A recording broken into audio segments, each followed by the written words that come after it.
వంట చేద్దామని చెప్పేసి అనేటప్పటికల్లా సడన్గా గ్యాస్ అయిపోయింది. ఏం చెయ్యాలా అని చెప్పేసి పిండి గిండి అన్నీ చూసారా, అన్నీ అలా వదిలేసాను మొత్తం అన్నీ. ఇంక సడన్గా మన దగ్గర చిన్న గ్యాస్ బండ కానీ లేకపోతే ఇండక్షన్ స్టవ్ కరెంటుది చూసారా, కరెంటుది పెట్టాను.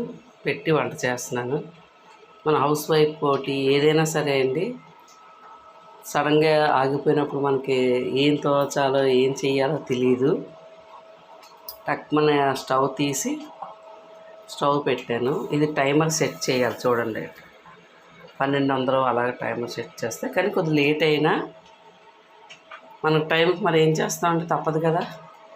అపార్ట్మెంట్స్లో అది ఉన్నప్పుడు మనం పుల్లల పొయ్యిలు ఎడటానికి అవి కుదరవు కదా. పల్లెటూరు అయితే టక్మన గ్యాస్ అయిపోగానే పుల్లల పొయ్యి ఏదో అరేంజ్మెంట్ చేసుకుంటాం. కానీ మనకి అలా లేదు కనుక ఇటువంటివన్నీ ఉపయోగించుకుంటే మరి అన్ని పనులు పాడైపోతాయి కదా. అందువల్ల ఫ్రెండ్స్